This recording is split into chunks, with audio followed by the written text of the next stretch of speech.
kajian ilmiah.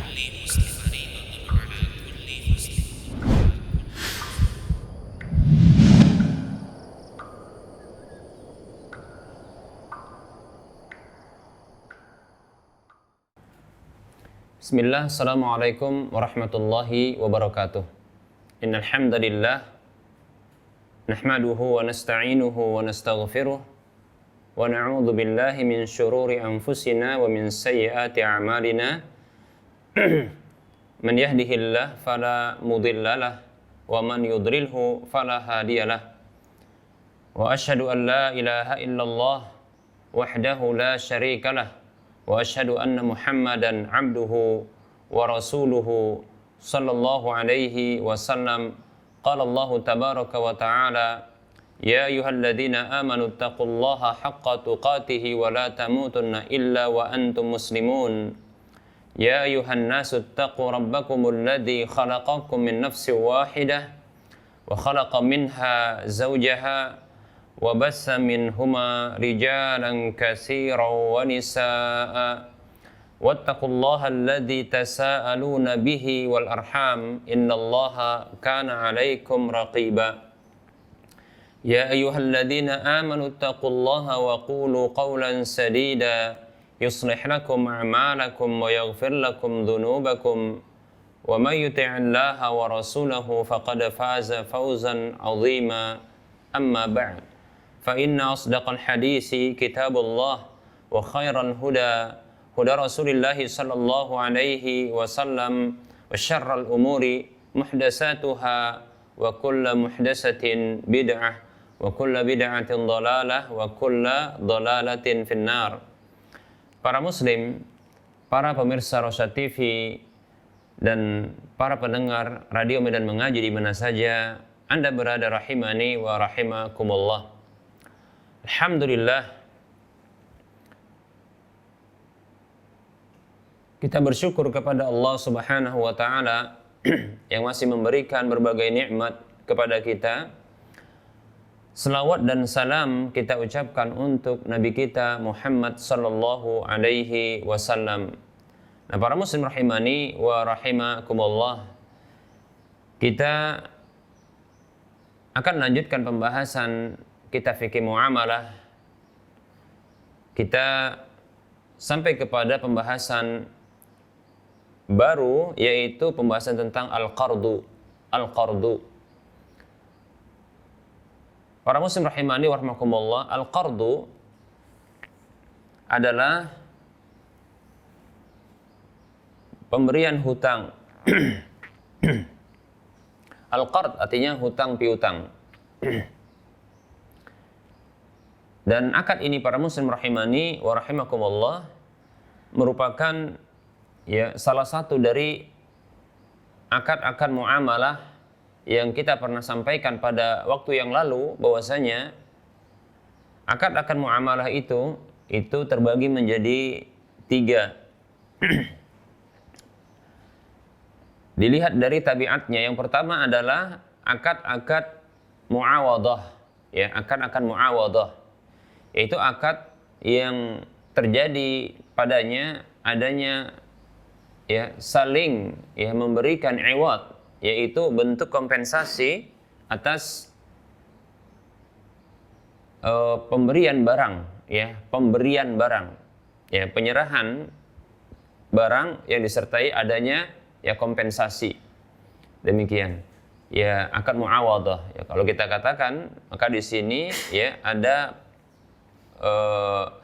akad-akad yang bernilai komersil, demikian, seperti itu, Kemudian yang kedua, contoh dari akad tersebut seperti akad jual beli, akad sewa menyewa dan yang lainnya.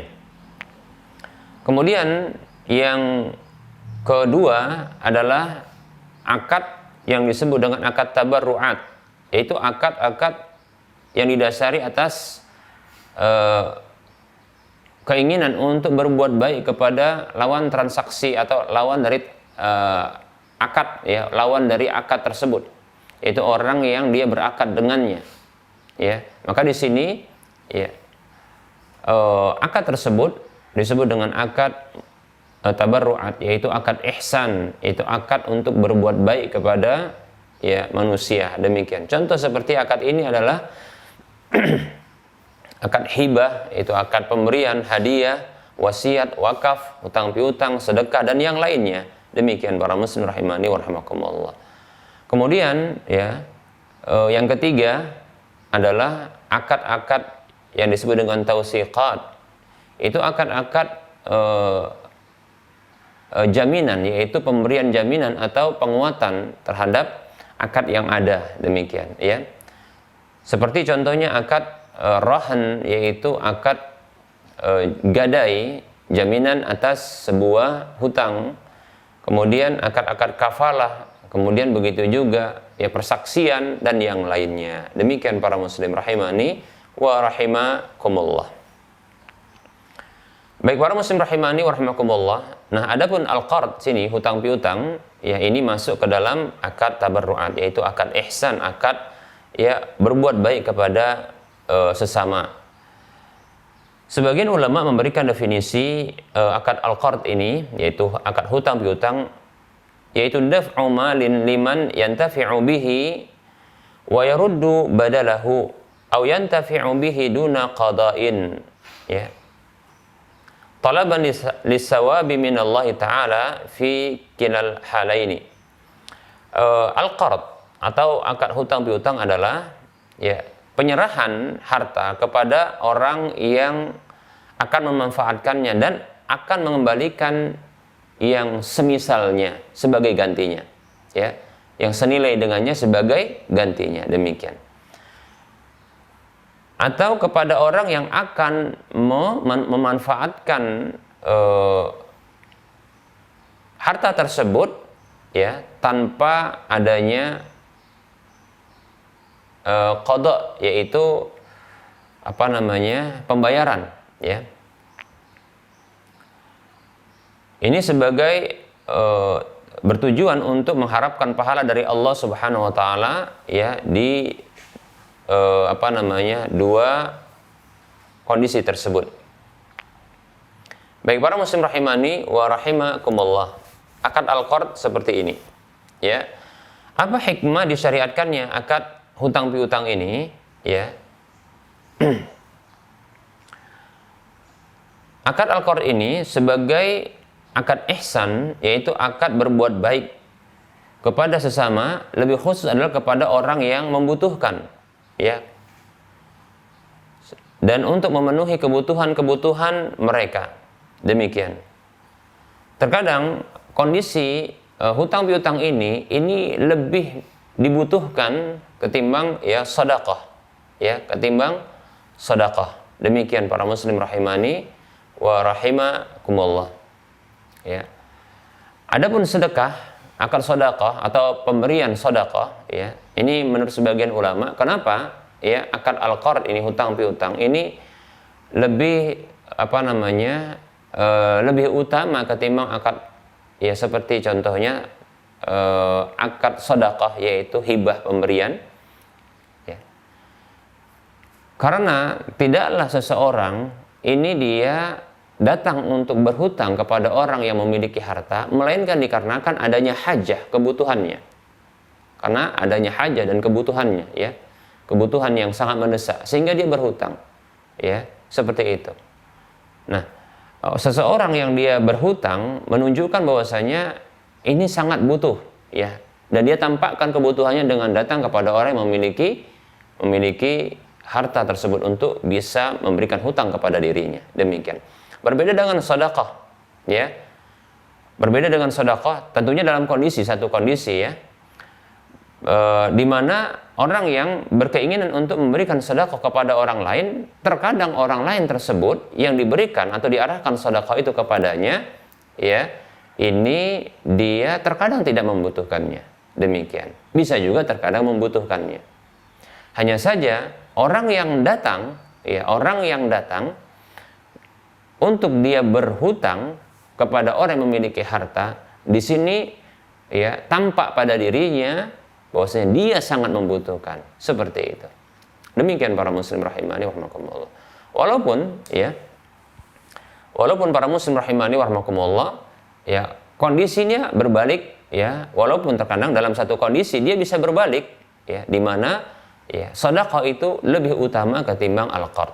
Ya, contohnya adalah ya seseorang yang dia dalam kondisi memang membutuhkan, ya hanya saja dia menahan diri untuk meminta-minta, ya akhirnya ya datang orang kepada dirinya, ya yang mengetahui kondisinya lalu memberikan harta tersebut kepada dirinya, ya dibandingkan dengan contohnya adalah hutang. Ketika seseorang dia membeli sebuah barang, ya kemudian dia ternyata tidak membawa uang yang cukup, lalu dia berhutang dengan dengan sisanya, demikian, lalu dia mendapatkan barang tersebut, berarti dia berhutang. Hanya saja kebutuhan dalam hal ini berbeda juga, ya orang yang tadinya diberikan sedekah ini sangat butuh, ya berbeda dengan orang yang tadi berhutang, yang ternyata dia memiliki harta, demikian. Jadi kita katakan, ya di satu sisi ya al-qard itu, yaitu akad hutang piutang atau hutang piutang itu lebih utama ketimbang sedekah. Di sisi yang lain, ya bisa juga sedekah itu lebih utama ketimbang ya akad hutang piutang atau hutang piutang. Demikian para muslim rahimani wa rahimakumullah. Baik para muslim rahimani wa rahimakumullah. Kita akan melanjutkan, ya berikutnya adalah tentang keutamaan dari akad hutang piutang ini para muslim rahimani wa rahimakumullah.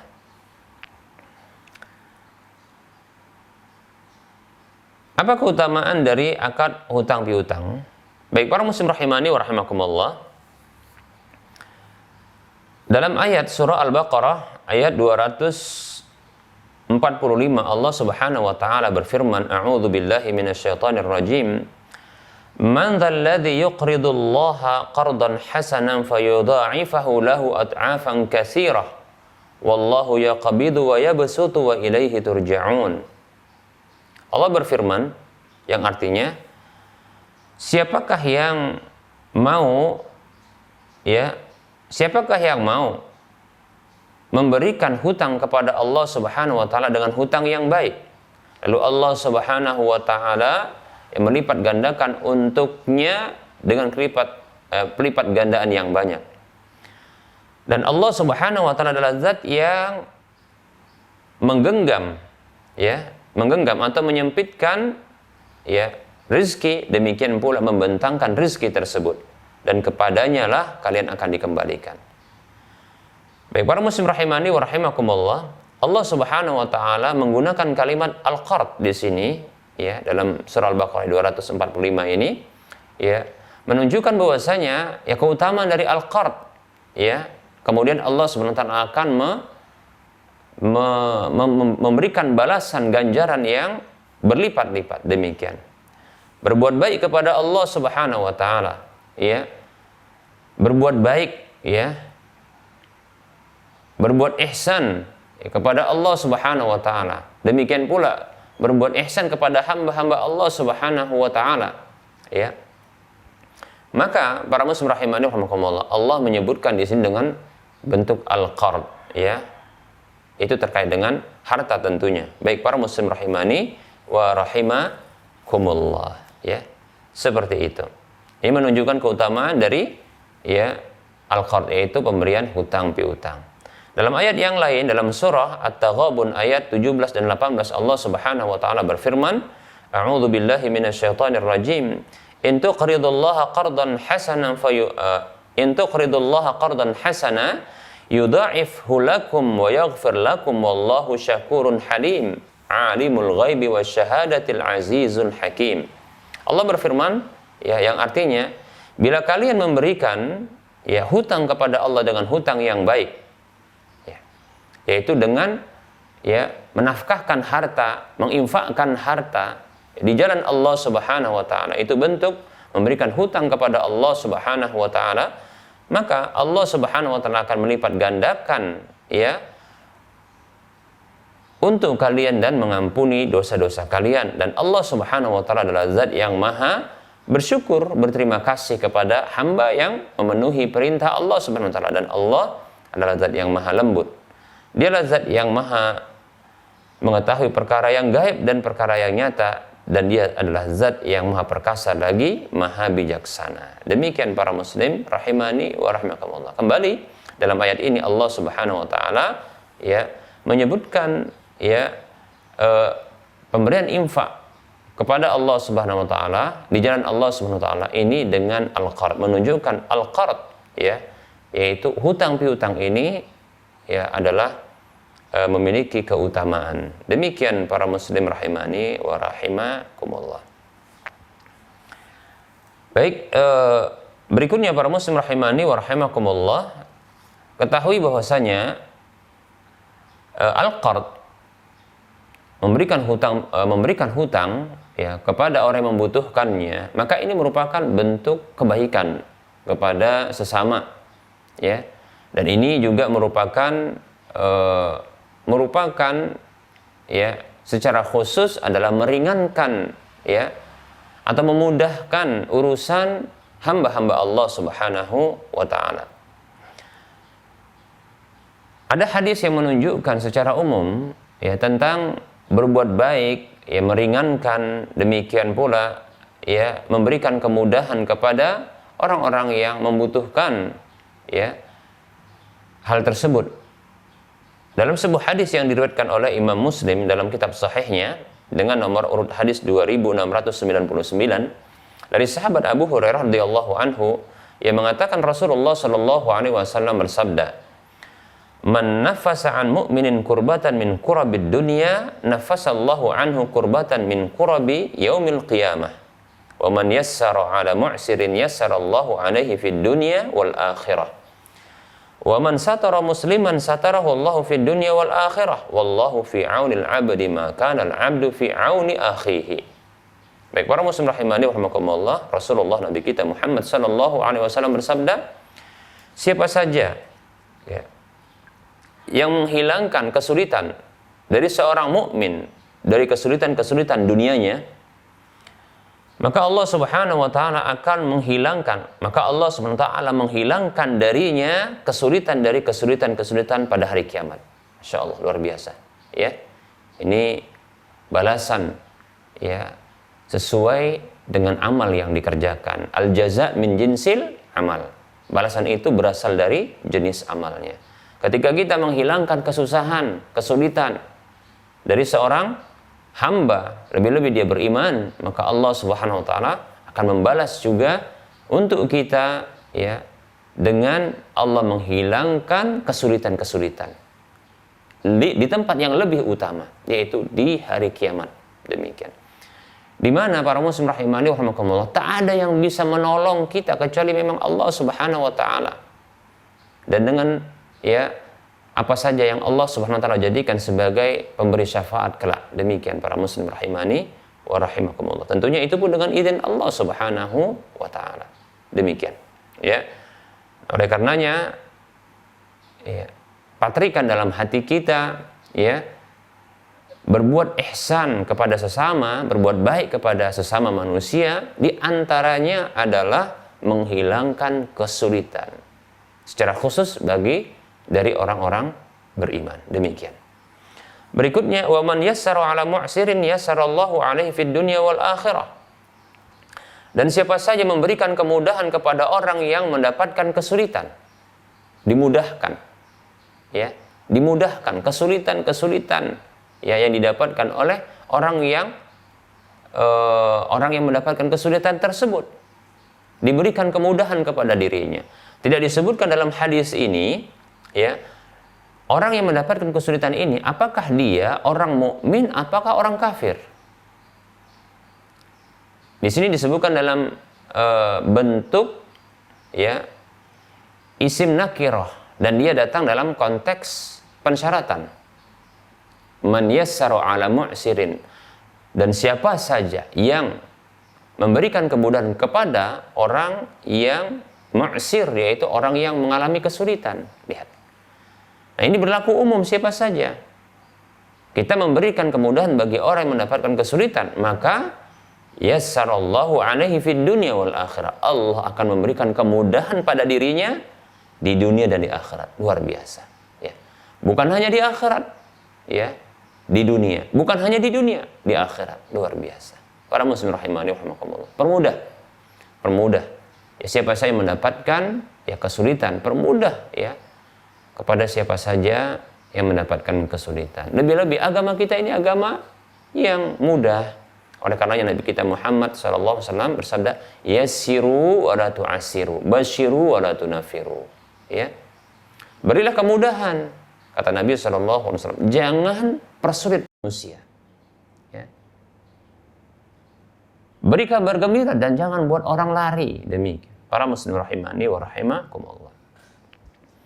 Baik ya, ini. Maka kembali juga kita patrikan untuk senantiasa memberikan kemudahan bagi manusia, ya. Yang didapatkan adalah kemudahan juga dari Allah Subhanahu wa taala. Ya, al-jaza' min jinsil amal, balasan itu dari jenis amal yang dilakukan. Demikian para muslim rahimani wa rahimakumullah. Permudah, ya, permudah seperti itu. Wa man satara musliman satarahu Allahu fid dunya wal akhirah. Dan siapa saja yang menutup aib seorang muslim, Allah menutup aibnya di dunia dan di akhirat. Masya Allah, ya.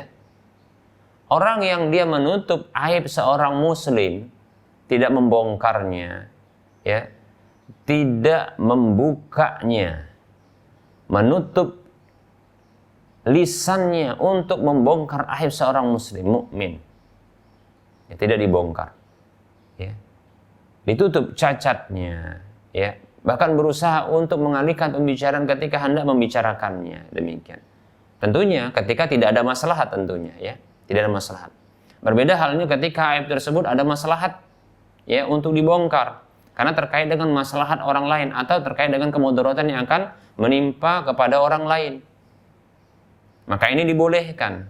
Lebih-lebih, ya, bila kemudaratan ini, bila aib ini tidak dibongkar atau tidak dibuka, tidak diungkap, ya, maka kemudaratan ini akan menimpa agama. Demikian, ya. Maka tidak mengapa mengorbankan, ya, aib satu orang, ya, untuk menyelamatkan agama dan menyelamatkan manusia. Seperti itu. Tidak masalah. Demikian para muslim rahimani wa rahimakumullah. Ya. Demikian, ya. Namun bila tidak ada keperluannya, yang ada hanya nanti gunjingan-gunjingan, ya. Begitu juga mungkin tambahan, ya, adanya buhtan. Kalau dalam bahasa kita disebut dengan fitnah, ya. Tambahan-tambahan, ya, yang ini ternyata tidak real dan tidak nyata, akan menjadi fitnah atau buhtan, ungkapan yang dusta, tuduhan dusta, demikian. Maka sebaiknya ditutup, dan ini kewajiban. Balasannya adalah Allah Subhanahu wa taala akan menutup aibnya di dunia dan di akhirat. Wallahu fi aunil 'abdi ma kana al-'abdu fi auni akhihi, ya. Dan Allah itu senantiasa dalam kondisi menolong seorang hamba selama hamba tersebut menolong saudaranya. Para muslim rahimani wa rahimakumullah. Anda, kita, ya, sungguh, ya, terkadang mendapatkan kesulitan, terkadang mendapatkan kepayahan, terkadang mendapatkan kesukaran, terkadang mendapatkan hambatan, himpitan dalam kehidupan, ya. Dan kita butuh kepada pertolongan dan bantuan. Bantuan terbaik dan pertolongan yang terbaik adalah pertolongan Allah Subhanahu wa taala. Cukup amalan Anda, cukup amalan kita adalah apa? Memberikan kemudahan, memberikan bantuan, ya, menghilangkan kesulitan, memberikan pertolongan kepada sesama manusia, lebih khusus orang mukmin, orang muslim.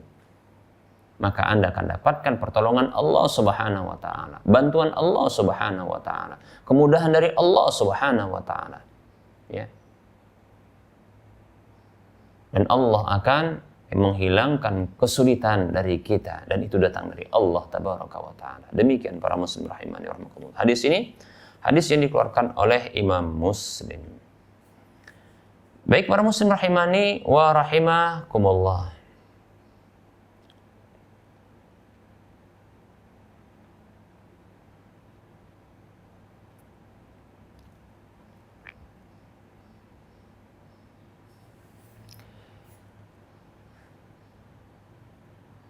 Kita berikutnya akan menyebutkan hadis Nabi Shallallahu Alaihi Wasallam tentang keutamaan memberikan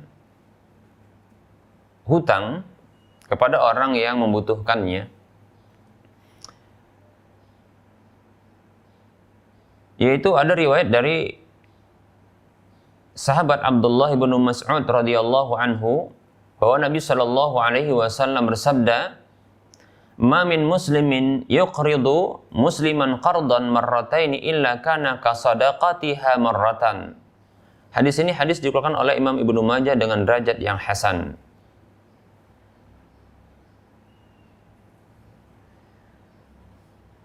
Kata Nabi Shallallahu Alaihi Wasallam, tidak ada seorang muslim yang memberikan hutang kepada seorang muslim lainnya 2 kali, melainkan itu seperti bersedekah sekali kepadanya. Masya Allah, luar biasa ya. Seperti sedekah sekali.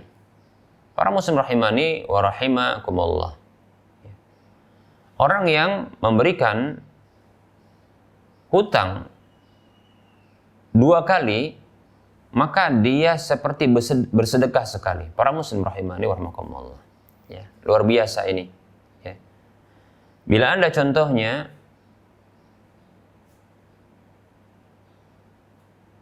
kita contohnya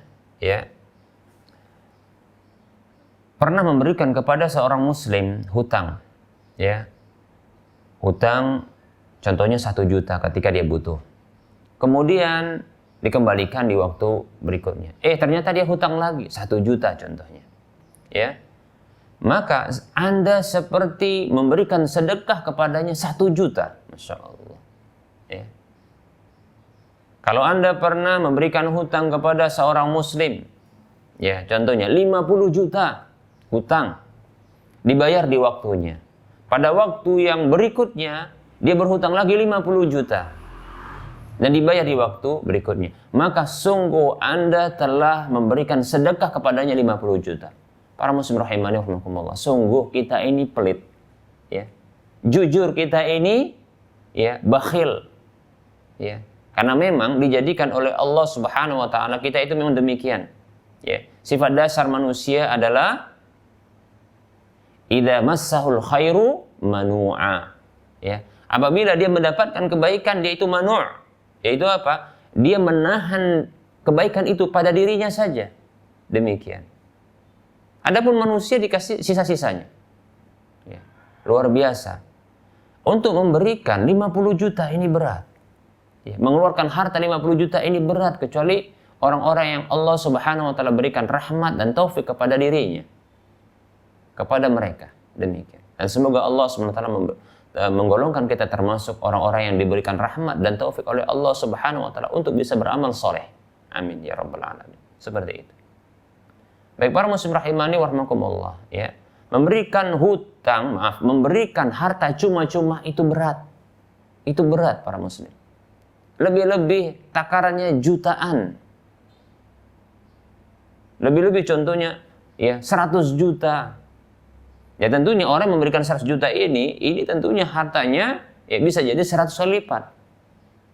Atau paling tidak 10 kali lipat. Tapi sulit orang bisa memberikan 1/10 hartanya.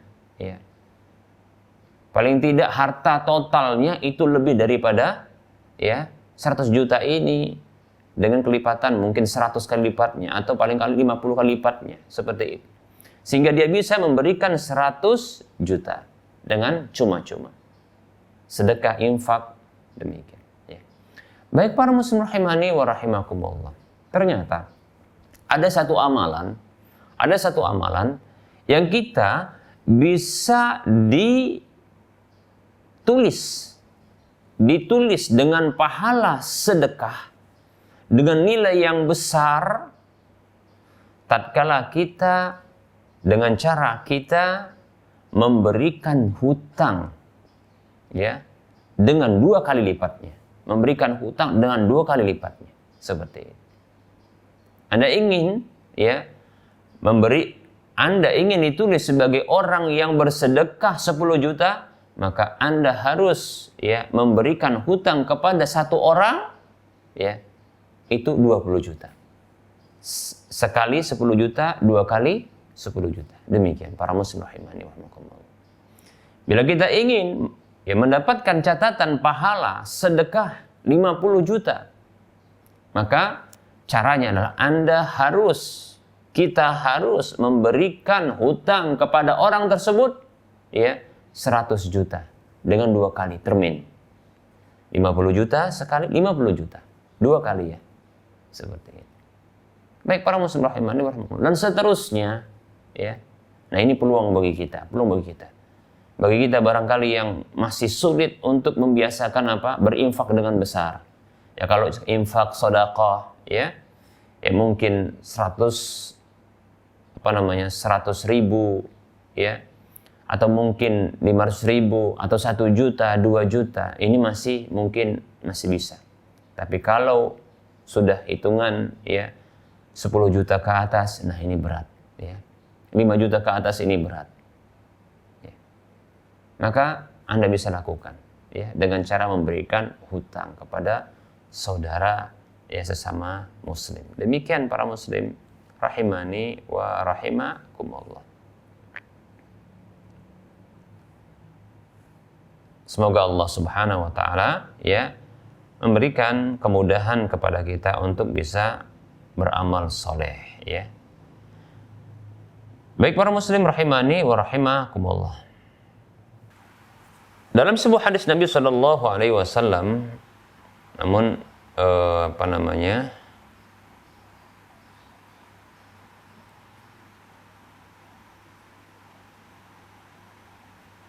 baik kita akan coba ya ambil keutamaan yang lain.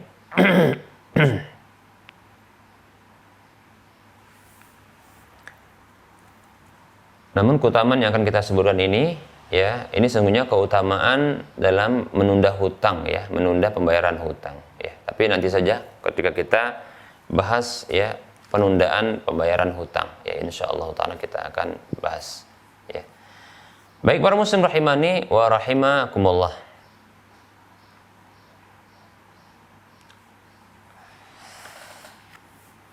Ketika syariat ini memberikan motivasi besar kepada orang yang memiliki harta untuk memberikan hutang kepada orang yang membutuhkannya, maka syariat agama kita ini, Islam ini ternyata bersamaan dengan itu juga memberikan sikap tegas ya dan ancaman keras kepada siapa saja yang bermudah-mudah untuk berhutang namun dia lalai ya dan bermudah-mudah juga untuk ya melambat-lambatkan dalam pembayarannya atau bahkan ya tidak menunaikan pembayaran hutang tersebut ya. Nah, di sini tentunya ya kondisi akan berimbang ya, dan memang Islam itu adil ya. Di sini akan balance, di mana orang yang memiliki harta dimotivasi untuk apa? Untuk dia memberikan hutang, salah satu bentuk kebaikan kepada sesama. Bersama dengan itu juga syariat ini memberikan ya kepada hamba-hamba, para hamba ya manusia, para hamba-hamba mukallaf ya, untuk tidak bermudah-mudah di dalam berhutang lantas dia mengabaikannya, demikian ya, tidak memenuhi ya kewajibannya, yaitu menjadi hak orang lain ya untuk ditunaikan. Demikian para muslim rahimani wa rahimakumullah. Ada beberapa dalil di sini akan kita sebutkan. Pertama adalah hadis dari Sauban ya, bekas budak Rasulullah sallallahu alaihi wasallam yang mengatakan dari Rasulullah sallallahu alaihi wasallam, beliau bersabda, "Man faraqar ruhul jasada wa huwa bari'un min salasin dakhalal jannata." Siapa saja yang rohnya meninggalkan jasadnya, artinya meninggal dunia, dalam kondisi dia terlepas dari 3 hal, maka dia masuk surga. Ini jaminan Rasulullah SAW. Apa ketiga hal tersebut? Rasul mengatakan minal kibri wal ghululi wad daini. Ya, ketiga hal tersebut adalah ya terlepas dari kesombongan, kemudian terlepas dari ghulul.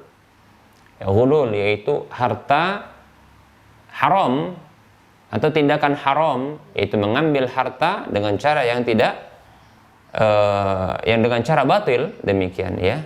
Yang ghulul ini dipahami oleh sebagian atau ditafsirkan oleh sebagian ulama disebut dengan malul khianah, yaitu harta khianat, ya. Seperti itu. Seperti contohnya adalah riswah, ya. Itu bagian dari ghulul, riswah yaitu suap, begitu juga uang-uang tips, ya, dari pekerjaan yang seseorang itu telah mendapatkan gaji, demikian, ya. Kemudian yang ketiga itu adalah wadaini, dan hutang. Ini yang terakhir ya disebutkan, ya. Jadi seseorang yang terlepas dari ketiga hal ini, yaitu apa? Kesombongan.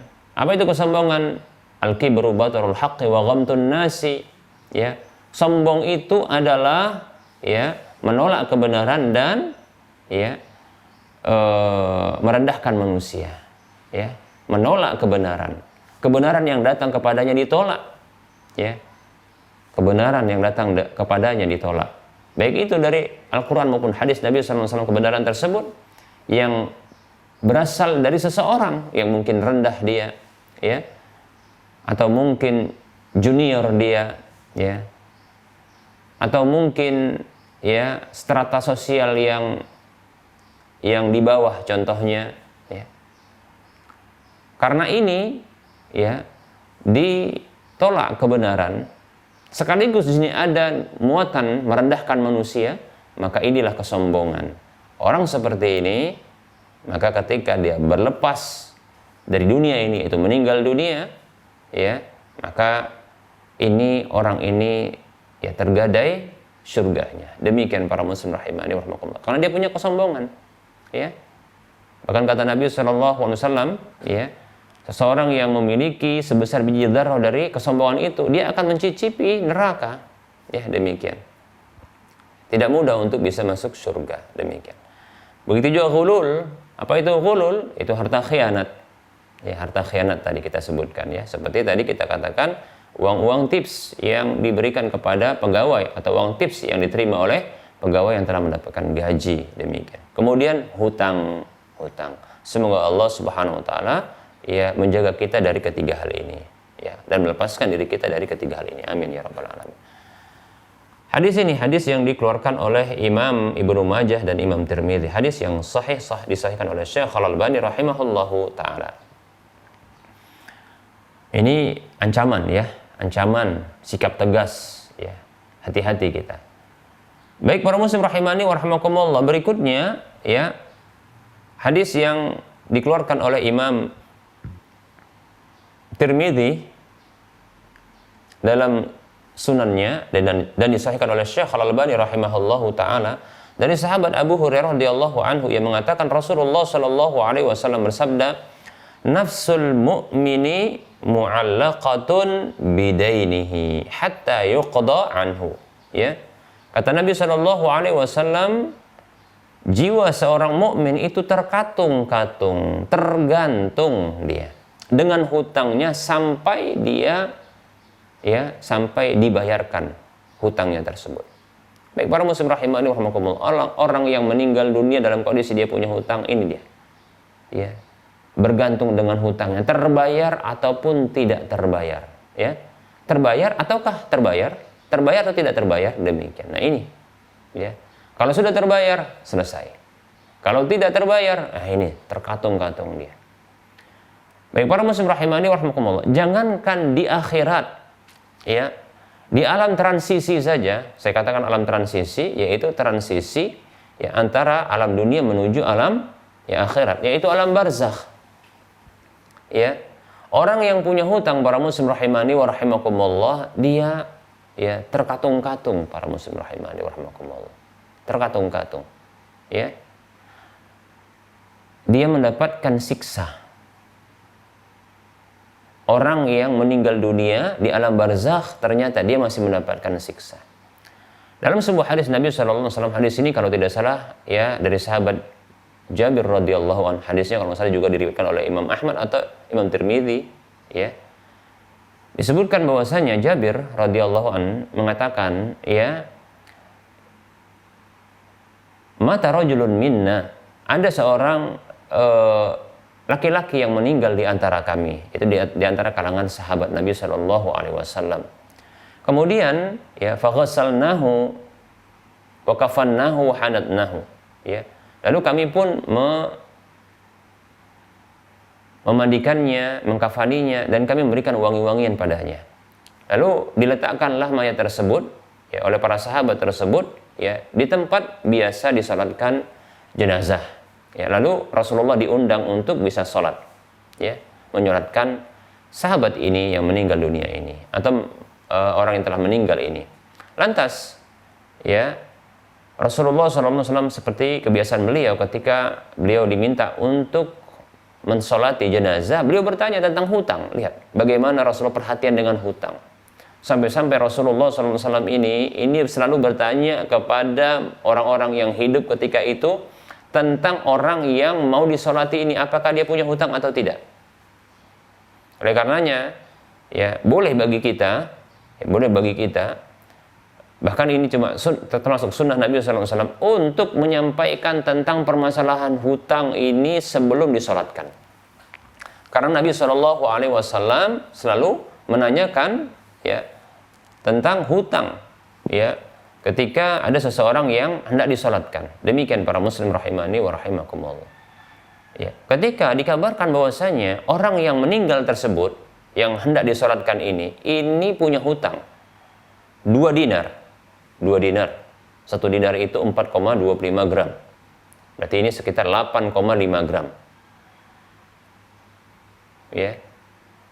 Luar biasa, ya. Sekian nominal hutangnya, ya, Rasulullah tidak mau menyolatkan. Dalam ungkapan beliau yang lain, ya, disebutkan bahwasanya Rasulullah mengungkapkan kepada orang yang punya untuk orang yang meninggal dunia ini, dia masih dalam kondisi berhutang. Rasulullah bersabda kepada orang yang masih hidup, sallu ala sahibikum, salatilah orang yang sahabat kalian ini, ya, yang masih punya hutang ini. Baik para muslim rahimani warahmatullah, melihat Rasulullah yang menolak untuk mensolati orang yang punya hutang, ini menunjukkan, ya, tokoh masyarakat, ya, tokoh kaum muslimin yang begitu perhatian dengan permasalahan hutang.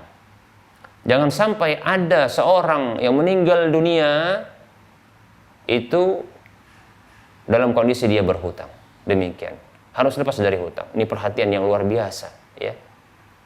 Seperti itu, ya. Agar kita tidak bermudah-mudah untuk, ya, melalaikan hutang. Demikian para muslim rahimani wa rahimakumullah. Baik para muslim rahimani wa rahimakumullah, Rasulullah SAW bertanya tentang hutang sampai Rasulullah tidak mau mensolati orang tersebut. Ya. Melihat seperti ini, maka salah seorang sahabat yang hadir ketika itu yang disebut dengan Abu Qatadah radhiyallahu anhu, beliau, ya, menyatakan bahwasanya ingin menanggung 2 dinar, hutang 2 dinar tersebut. Huma alayya ya Rasulullah. 2 dinar itu menjadi tanggungan saya wahai Rasulullah. Maka, ya, Rasulullah bertanya untuk memastikan bahwasanya orang tersebut terlepas dari hutang tersebut. Ya, Rasulullah mengatakan, ya, 2 dinar itu huma alaika, 2 dinar itu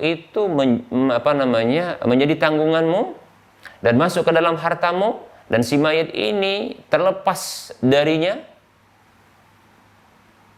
Maka Abu Qatadah menjawab, iya wahai Rasulullah. Demikian. Maka Rasulullah pun, ya, mensolatinya. Pertanyaan Rasulullah ini untuk menegaskan bahwasanya, ya, orang tersebut ini terlepas. Dan nanti Abu Qatadah ini akan menyelesaikan segera. Demikian. Seperti itu, tanpa ditunda-tunda. Maka Rasulullah SAW menyolati, dan para sahabat pun menyelesaikan, ya, penyelenggaraan jenazah tersebut sampai dikuburkan. Namun luar biasanya, perhatian Rasulullah ini tidak selesai. Setiap kali bertemu, ya, Dengan Abu Qatadah Rasulullah bertanya kepadanya tentang 2 dinar yang ditanggung nih, apakah sudah diselesaikan ataukah belum? Abu Qatadah tak bisa menjawab karena dia belum bisa menyelesaikannya. Sampai tatkala Abu Qatadah ini menyelesaikannya, maka dia datang kepada Nabi SAW sembari menyatakan huma, ya, qad qadaituhuma. 2 dinar itu telah aku selesaikan, Rasulullah SAW. Maka Rasulullah menyatakan, menimpali ketika itu dengan sabda beliau, ya, al-ana hina barrata alaihi jildahu. Al-ana hina barrata alaihi jildahu. Sekaranglah saatnya engkau baru saja mendinginkan kulitnya. Baik para muslim rahimahni wa rahimakumullah. Orang yang ditanggung hutangnya, namun belum dibayarkan hutang tersebut, maka dia masih mendapatkan siksa dengan panas, rasa panas yang didapatkannya. Dan rasa panas tersebut itu muncul dari api para muslim rahimani wa rahimakumullah. Demikian. Baik para muslim rahimani wa rahimakumullah, oleh karenanya, ya, mari kita, ya, untuk melihat kepada diri kita. Jangan bermudah-mudah berhutang. Jika kita berhutang pun itu karena sebuah kebutuhan. Dan bertekadlah untuk, ya, menyelesaikan. Demikian para muslim rahimani wa rahimakumullah. Berikutnya kita akan sebutkan, ya, hadis berikutnya dari Abdullah bin Umar radhiyallahu anhuma yang mengatakan Rasulullah sallallahu alaihi wasallam bersabda, "Man mata wa alaihi dinarun aw dirhamun qudiya min hasanatihi laisa thamma dinarun wala dirhamun." Hadis ini hadis yang dikeluarkan oleh Imam Ibnu Majah, ya, dengan derajat yang sahih, disahihkan oleh Syekh Al-Albani rahimahullahu taala.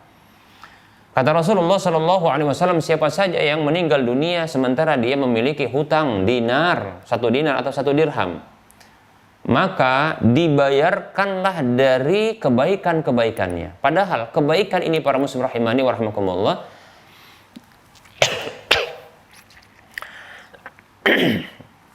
adalah aset bagi dirinya untuk mendapatkan balasan-balasan kebaikan. Ya. Aset bagi dirinya, ya, sebab bagi dirinya, ya, untuk mendapatkan kebaikan-kebaikan dari Allah Subhanahu wa taala. Demikian para muslim rahimani wa rahimakumullah. Yang di sana, ya, pembayaran hutang tersebut dari kebaikan-kebaikan itu sebabnya karena tidak ada dinar dan dirham lagi. Ini orang jatuh bangkrut yang seperti ini para muslim rahimani wa rahimakumullah. Ya. Makanya ada hadis disebut dengan hadis muflis, ya. Hadis muflis yaitu hadis bangkrut. Yang Rasulullah sallallahu alaihi wasallam bertanya kepada para sahabat, ya.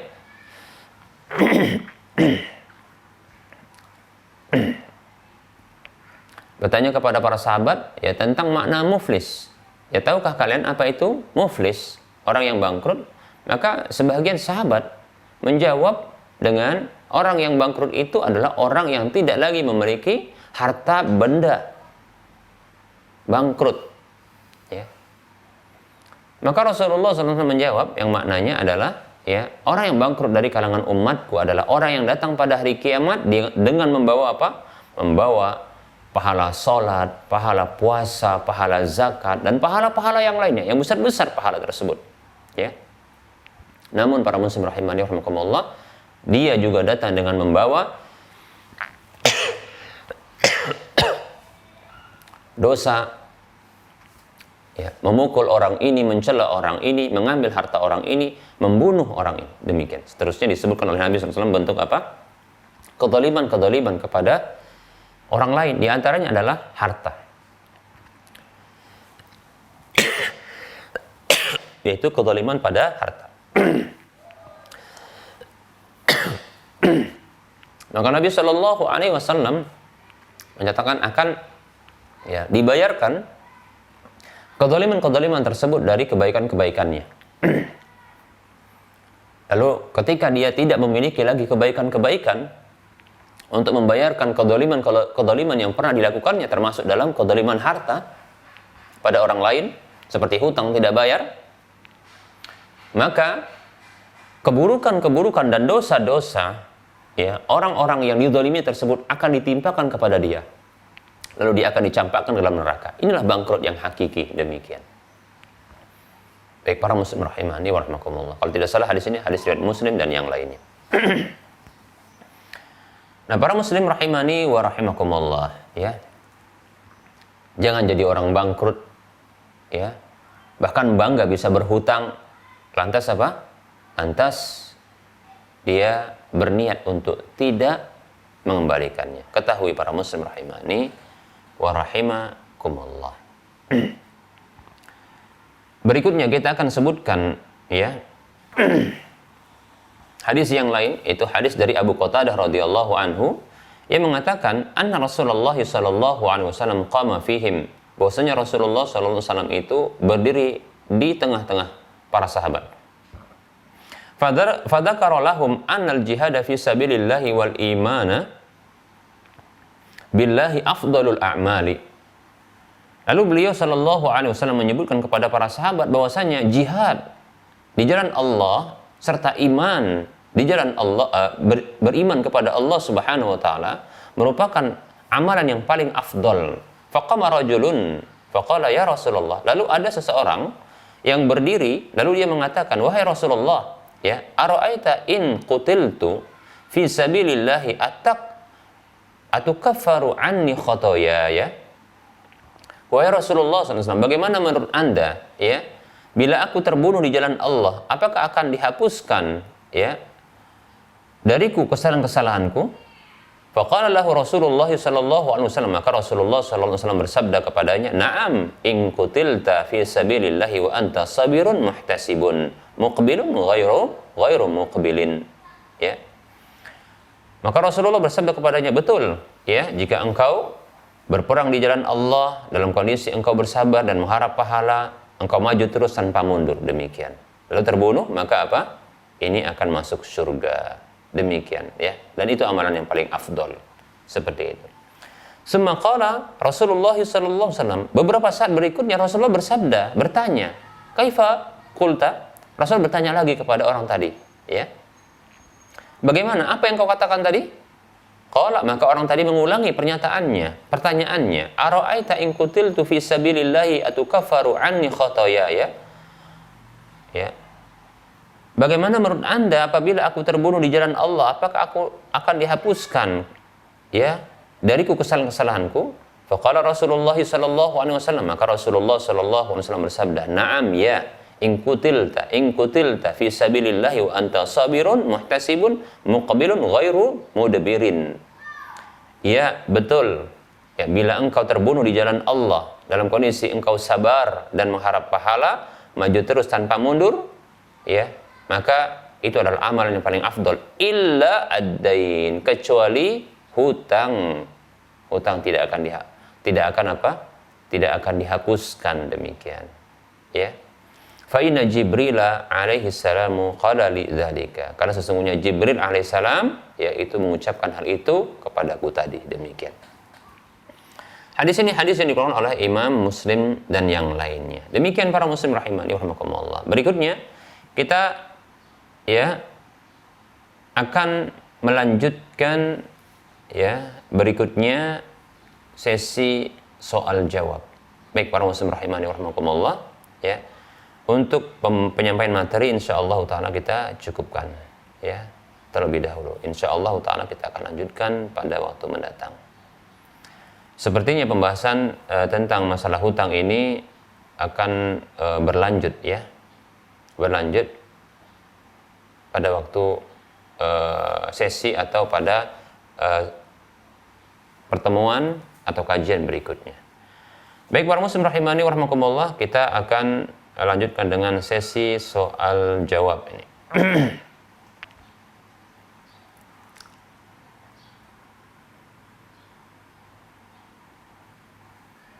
Baik para muslim rahimani wa rahimakumullah. Ada pertanyaan di sini. Assalamualaikum Ustadz. Waalaikumsalam warahmatullahi wabarakatuh. Izin bertanya Ustadz, apakah dibolehkan berdoa mengangkat tangan setelah sholat wajib? Terima kasih. Baik, ini pertanyaan yang di luar tema, tapi tidak mengapa karena kebetulan ini pertanyaan yang lebih dahulu sampai, ya. Baik para muslim rahimani wa rahimakumullah. Kita akan jelaskan tentang pertanyaan ini. Perlu kita ketahui ya bahwasanya ada sebuah hadis Nabi Shallallahu alaihi wasallam, ya, hadis ini hadis yang Nabi Shallallahu alaihi wasallam pernah ditanya, ayyud du'ai asma', doa manakah yang paling didengar oleh Allah Subhanahu wa taala? Maka Rasulullah Shallallahu alaihi wasallam bersabda, jaufal lailil akhir wa dubura as-salawatil maktubat. Doa yang dipanjatkan di malam yang larut, yaitu di malam sepertiga akhir malam, ya. Yang dalam hadis yang lain Nabi sallallahu alaihi wasallam bersabda, yanzilu rabbuna tabaraka wa ta'ala kulla lailatin ila sama'i dunya hina yabqa thuluthul lailil akhir fayaqulu man yas'aluni fa'utiyahu wa man yad'uni fa astajiba lahu wa man yastaghfiruni fa aghfir lahu. Hadis riwayat Muslim dan yang lainnya. Kata Nabi sallallahu alaihi wasallam, ya, Rabb kita Allah tabaraka wa taala turun ke langit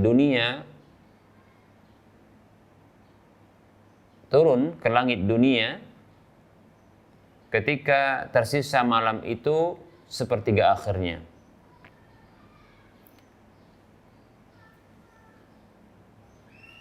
Kemudian lalu Allah SWT berfirman, siapakah yang mau meminta kepadaku sehingga aku kabulkan, sehingga aku penuhi, sehingga aku berikan, dan siapa yang mau berdoa kepadaku sehingga aku kabulkan, dan siapa yang mau memohon ampun kepadaku sehingga aku ampunkan. Demikian para muslim rahimani wa rahimakumullah, ya. Kemudian berikutnya, ya, setelah Rasulullah ditanya doa apakah yang paling didengar oleh Allah Subhanahu wa taala, maka beliau tadi menjawab pertama adalah jaufal lailil akhir, ya, doa yang dipanjatkan di malam yang larut yang terakhir, ya. Kemudian adalah wa dubur as-salawatil maktubat, dan dubur, ya, dubur. Nanti kita akan jelaskan di sini, ya, permasalahan dubur ini, ya.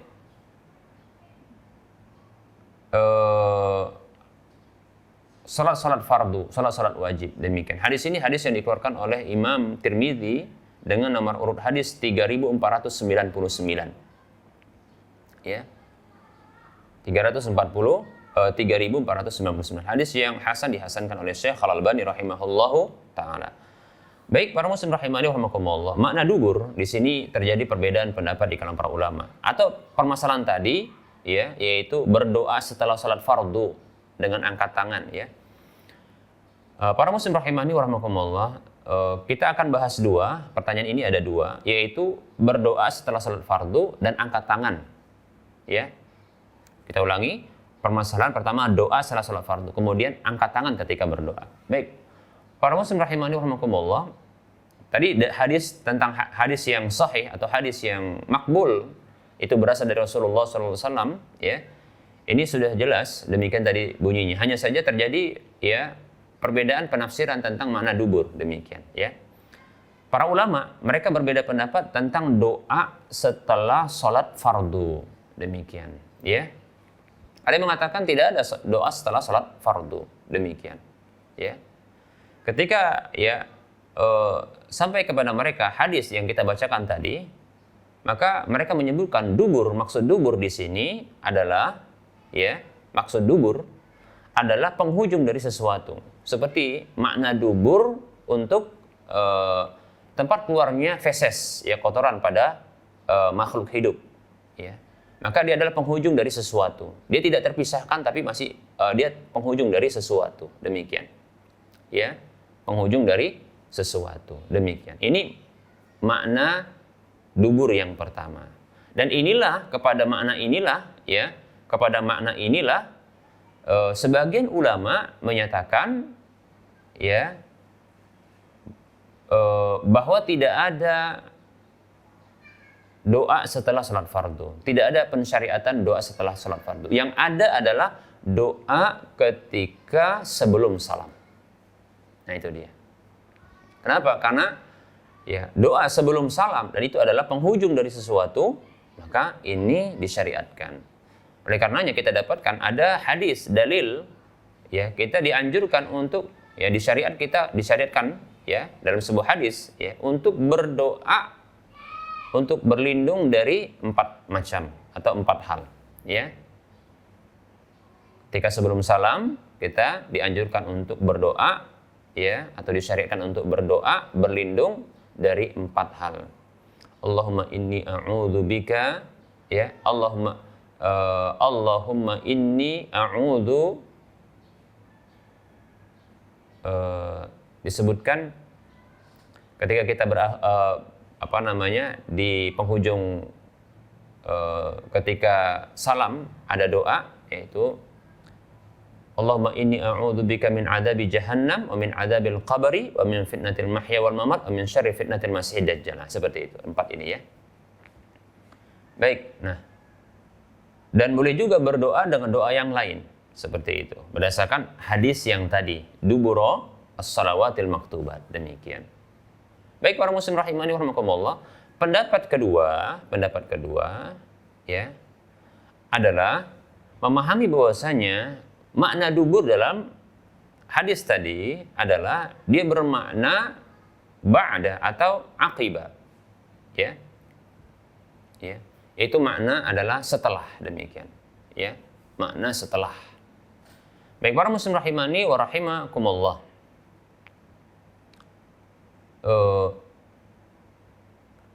Contoh untuk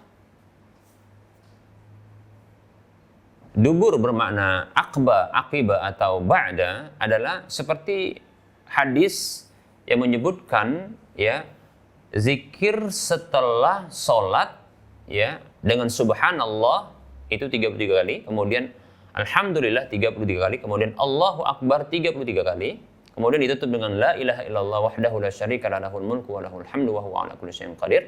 Disebutkan dalam hadis tersebut dalam satu lafadznya adalah dengan dubura. Ya.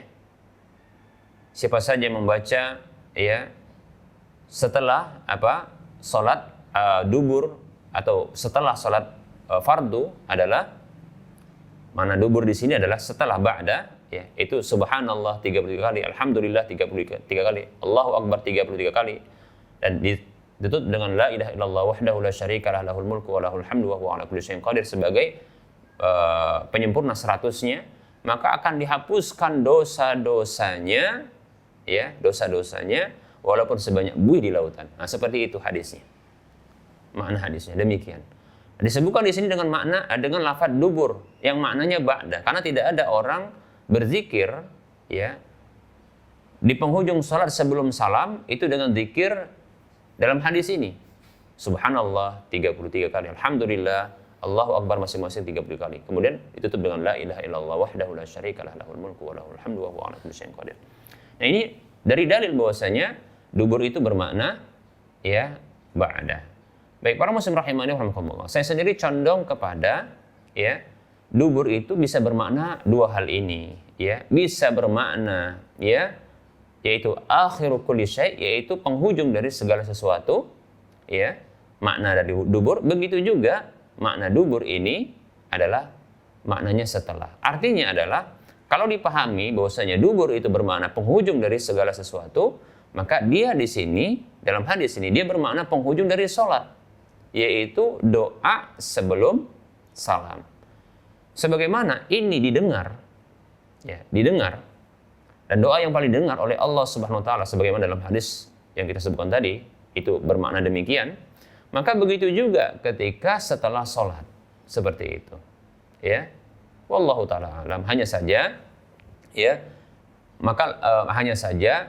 syariat doa ya setelah sholat ini itu bisa dilakukan contohnya setelah zikir. Wallahu taala alam. Bisa juga sebelum zikir. Ya.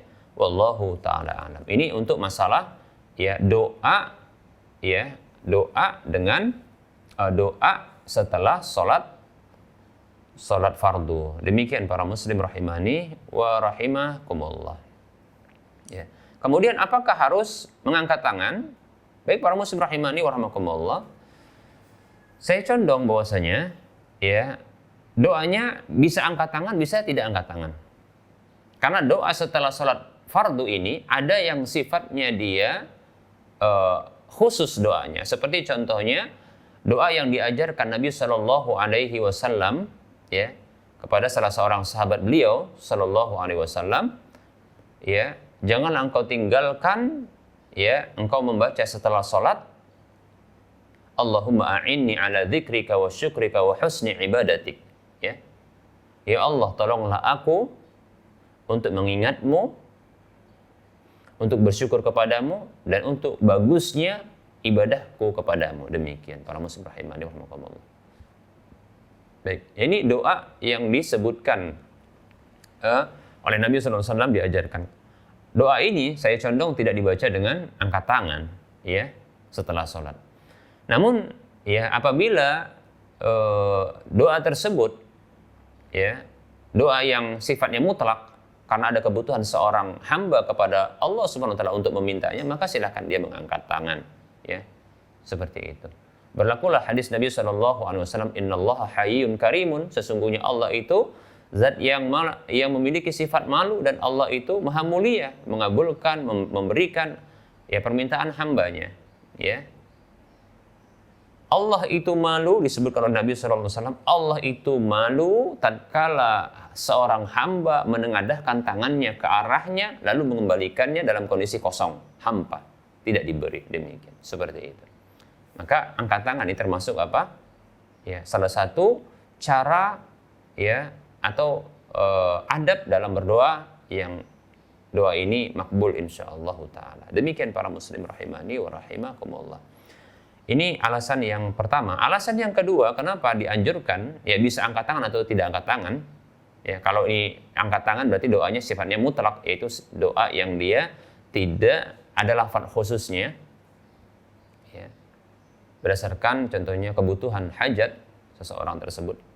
Maka silakan dia berdoa setelah sholat, demikian, sholat fardu dengan angkat tangan. Baik para muslim rahimani wa rahimakumullah. Mengapa demikian? Karena hadis yang kita sebutkan tadi, ketika Rasulullah ditanya, ayyud du'ai asma, doa manakah yang paling didengar oleh Allah? Maka disebutkan dengan dua waktu, ya, yaitu doa yang dipanjatkan atau dilantunkan di malam yang terakhir yang larut, ya, kemudian di dubura as-salawatil maktubat, di penghujung atau setelah salat fardu, demikian. Sebagaimana kita berlakukan, ya, doa ketika di malam sepertiga malam yang terakhir itu, ya, itu dengan angkat tangan, maka demikian pula kita berlakukan setelah salat fardu dengan angkat tangan doa tersebut. Wallahu ta'ala a'lam. Tapi ingat doanya ketika doa yang sifatnya mutlak. Demikian para muslim rahimani wa rahimakumullah, yaitu doa yang lafadznya atau dikarenakan ada hajah, kebutuhan dari orang yang meminta atau berdoa tersebut. Wallahu ta'ala alam. Ya, jadi boleh insyaallah ta'ala untuk berdoa setelah sholat fardu, ya, demikian. Tidak pun tidak masalah, ya. Tidak pun tidak masalah. Ya. Tidak berdoa pun tidak masalah. Ya. Tidak angkat tangan pun tidak masalah juga. Ya. Seperti itu. Baik, berikutnya pertanyaan yang kedua. Assalamualaikum Ustaz. Waalaikumsalam warahmatullahi wabarakatuh. Izin bertanya Ustaz. Baik, apakah sesuai sunnah membiasakan setiap habis sholat membaca ayat kursi dan 3 ayat terakhir dari surah Al-Baqarah, ya, dan 3 ayat ya mu'awwidhatain, Ustaz? Ya. Baik, ya. Membiasakan ya membaca ayat kursi, kemudian 3 ayat setelah surah Al-Baqarah, dan 3 bukan 3 ayat, ya, ini mu'awwidhatain itu artinya 2 surat yang dia ada ta'awudnya, yaitu surah Al-Falaq dan An-Nas. Namun di sini 3 surat yang muawwidzat ya, dibaca di sana ada untuk perlindungan, bisa juga yaitu Al-Ikhlas, Al-Falaq dan An-Nas. Seperti itu maksud dari pertanyaan ini ya. Nah, saya dapatkan dalam hadis memang ada sahih ya. Ada sahihnya. Ya.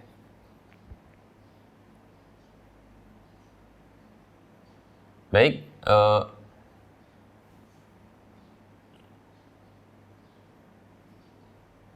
sebentar saya akan sebutkan, kalau butuh dalilnya kita akan sebutkan dalil untuk masalah yang ditanyakan tersebut ya.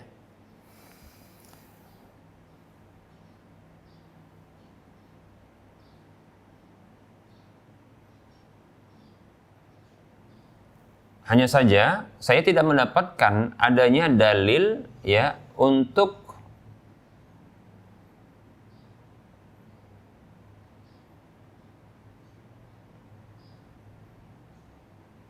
membaca 3 ayat dari surah Al-Baqarah setelah salat fardu ya. Saya tidak mendapatkan dalil ya.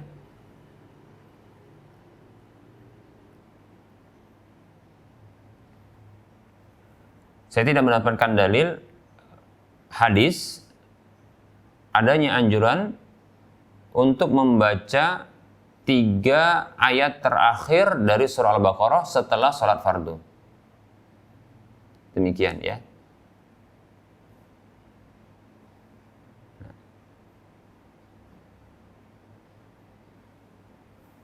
Baik, para muslim rahimani wa rahimakumullah. Berikut ini saya akan sebutkan ya beberapa zikir ya setelah salat ya, atau bacaan setelah salat.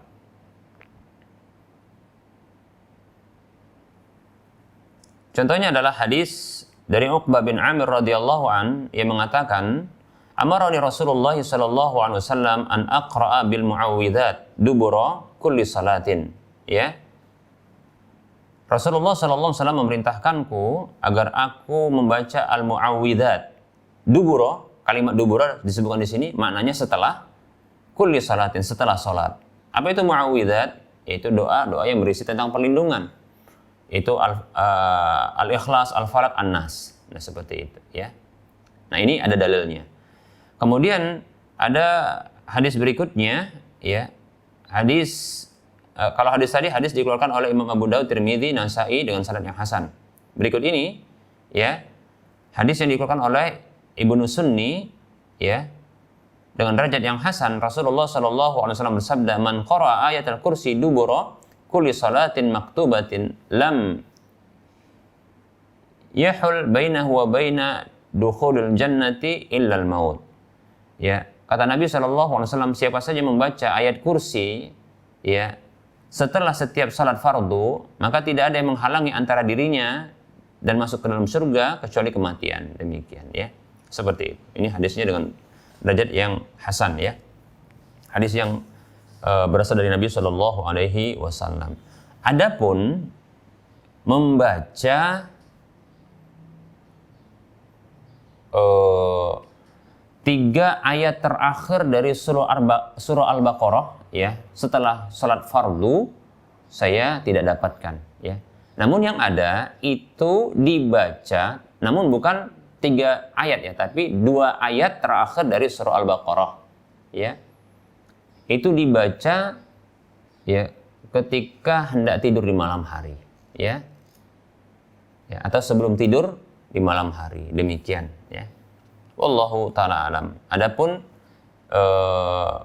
ya bukan berarti apa yang saya tahu ya. Adapun apa yang saya tahu ini bukan berarti ya, atau ketidaktahuan saya tentang sesuatu bukan berarti ini meniadakan hal tersebut. Tidak, hanya saja saya katakan saya tidak dapatkan dalilnya sehingga saya tidak beramal. Demikian ya dalam hal ini. Nah, oleh karenanya bila ada dalil tentang masalah tersebut ya mohon juga kita dibagi tahu agar kita bisa tahu. Demikian. Baik, wallahu taala alam. Untuk pertanyaan yang ditanyakan tadi sudah ya. Jadi saya jawab, saya ulangi ya.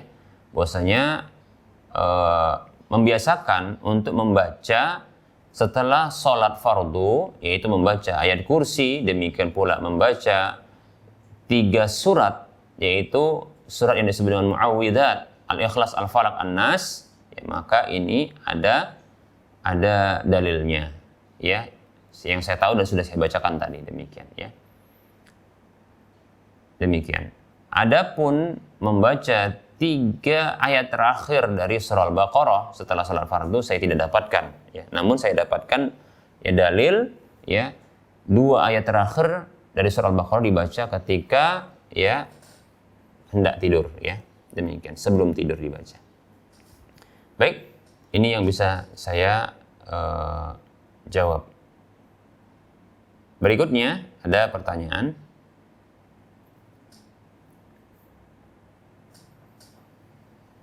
Assalamualaikum. Waalaikumsalam warahmatullahi wabarakatuh. Mohon izin Ustadz, ini ada kawan yang bertanya bagaimana cara bertaubat kepada Allah dikarenakan berzina dengan istri orang. Na'udzubillahi min dzalik. Apakah kita harus meminta maaf kepada suaminya atau bagaimana Ustadz? Mohon beri nasihat Ustadz sesuai dengan petunjuk Allah dan Rasulnya.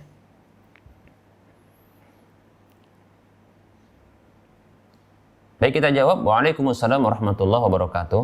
Bertobat dari zina ya, sesungguhnya perzinahan ini adalah bentuk pelanggaran terhadap hukum Allah Subhanahu wa taala dan hak Allah Subhanahu wa taala. Ya. Perzinahan itu. Ya. Bila itu dilakukan dengan suka, maka ini merupakan bentuk apa? Bentuk pelanggaran terhadap hak Allah Subhanahu wa taala. Ya. Seperti itu. Namun bila dilakukan dengan paksa, maka ini ada bentuk apa? Penodaan, ya, penodaan atau bentuk kedzaliman kepada orang yang dipaksa tersebut. Demikian, ya. Oleh karenanya, kedzaliman seperti ini harus dosa seperti ini harus dimintakan maaf kepada orang yang dilakukan kedzaliman itu. Namun bila suka dengan suka, maka di sini tidak ada kedzaliman. Demikian, ya, seperti itu. Oleh karenanya, ya, syarat taubat adalah yang pertama adalah ya, dia an-nadamu, yaitu menyesal ya, menyesal dengan penyesalan yang besar ya atas perbuatan yang dilakukan. Kemudian yang kedua ada al-iqla'u, yaitu melepaskan diri dari dosa tersebut dan dia tinggalkan sama sekali, demikian. Kemudian yang ketiga adalah al-azmu, yaitu adanya tekad bulat untuk tidak dia mengulanginya. Bertekad untuk tidak mengulanginya. Demikian para muslim rahimani wa rahimakumullah. Tentunya syarat berikutnya yaitu taubat tersebut harus di waktu diterimanya taubat, seperti itu. Apakah ini terkait dengan hak orang lain? Baik, maka kita katakan ada satu sisi memang betul hak suami adalah seorang istri dia menjaga kehormatan dirinya dan menjaga kemaluannya. Demikian. Nah, seperti itu. Hanya saja bila hal ini dibongkar para muslim rahimani wa rahimakumullah, atau ketika orang tersebut bertobat, ya, mereka semua bertobat, baik itu ya laki-laki yang berzina, demikian pula istri yang tadi berzina, itu bertobat kepada Allah. Apakah perlu ya setelah taubat nasuha tersebut mereka ini meminta maaf kepada suami? Saya condong tidak. Kenapa? Karena ini hanya akan menyisakan kebencian mendalam kepada sang suami. Seperti itu. Kepada sang suami. Maka saya sarankan bukan bertobat dengan meminta maaf. Karena ini akan memunculkan permusuhan besar. Ya. Bukan kemaafan yang didapatkan. Bahkan bisa jadi ya kematian yang akan segera didapatkan. Ya, karena mungkin ya karena marah besarnya sang suami tersebut maka akan membunuh keduanya, bisa jadi ya seperti itu. Maka cukup bertobat ya pelaku zina laki-laki dan sang istri tersebut. Nah, kemudian bagaimana cara untuk ya membersihkan dosa ya terkait dengan hak yang ternodai, hak suami yang ternodai. Maka sang istri harus melipat gandakan, ya, melipat gandakan pelayanan kepada suaminya dan pemenuhan haknya. Jika dahulu, ya, dia adalah seorang yang mungkin biasa dalam memenuhi hak-hak suami seperti wanita biasa, maka saat ini dia harus lebih di dalam memenuhi hak-haknya, hak suami, demikian. Ya. Harus lebih dia, demikian. Agar dia tidak dituntut, ya, di sisi Allah Subhanahu wa taala kelak. Agar Allah Subhanahu wa taala bahkan menutup aibnya. Ya. Maka dia harus memiliki kelebihan di dalam, ya, pemenuhan hak terhadap suaminya, demikian. Ya. Dia punya aib saat ini, ya. Maka tidak ingin aibnya dibongkar oleh Allah Subhanahu wa taala kelak di akhirat. Maka dia harus memiliki amal, yaitu menutup aib suaminya. Bila sang suami memiliki cacat, ya, memiliki aib, memiliki kesalahan, maka dia harus maafkan. Dia harus maafkan, demikian. Ya, karena dia memiliki cacat, aib. Ini terkait dengan hak suaminya. Demikian para muslim rahimani wa rahmakumullah. Ya. Tingkatkan, lipat gandakan pelayanan kepada suami dan pemenuhan hak suami. Nah, ini untuk nasihat untuk sang suami. Maaf, sang istri, ya, terkait dengan hak suami. Kemudian terkait dengan laki-laki yang berzina dengan istri tetangganya ini, maka taubatnya ini menuntut dia untuk berbuat baik kepada, ya, suami dari istri yang dia gauli, ya, atau dia zinahi tersebut. Dia harus berbuat baik, ya, berbuat baik kepada anak dan keluarganya, seperti itu, ya, berbuat baik, ya, memberikan pertolongan, contohnya meringankan beban, ya, memberikan bantuan, ya, menolong di saat kesusahan dan seterusnya. Dia harus, ya, menambal kesalahan tersebut dengan kebaikan-kebaikan yang banyak. Ya, bahkan siap membela, ya, bila ternyata dia ditolimi, ya. Suami dari wanita yang dizinahi tersebut ketika ditolimi, maka dia siap membelanya. Seperti itu para muslim rahimani wa rahimakumullah. Maka insyaallah taala kelak, ya, dan saya sarankan untuk kedua orang ini yang berzina ini untuk punya amalan memaafkan kesalahan manusia, kemudian menutup aib sesama, demikian. Maka insyaallah kelak, ya, dosa mereka ini tidak akan dibongkar oleh Allah Subhanahu wa taala, ya. Bahkan hanya antara dirinya dengan Allah saja, demikian. Bahkan Allah akan memaafkan ketika, ya, dia jujur dalam taubatnya. Wallahu ta'ala alam. Semoga bermanfaat.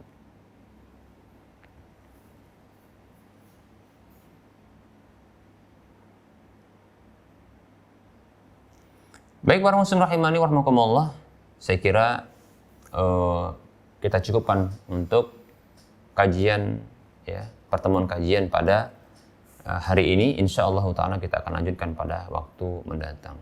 Semoga bermanfaat. Mohon maaf atas segala kekurangan dan kesalahan dan kekurangan tentunya, ya, kesalahan dan kekurangan serta kekeliruan itu datang dari saya pribadi dan bisikan syaitan kepada Allah. Saya mohon ampun kepada para pendengar, para pemirsa sekalian. Saya mohon maaf. Wassallallahu ala Muhammad wa ala alihi wa ashabihi ajma'in.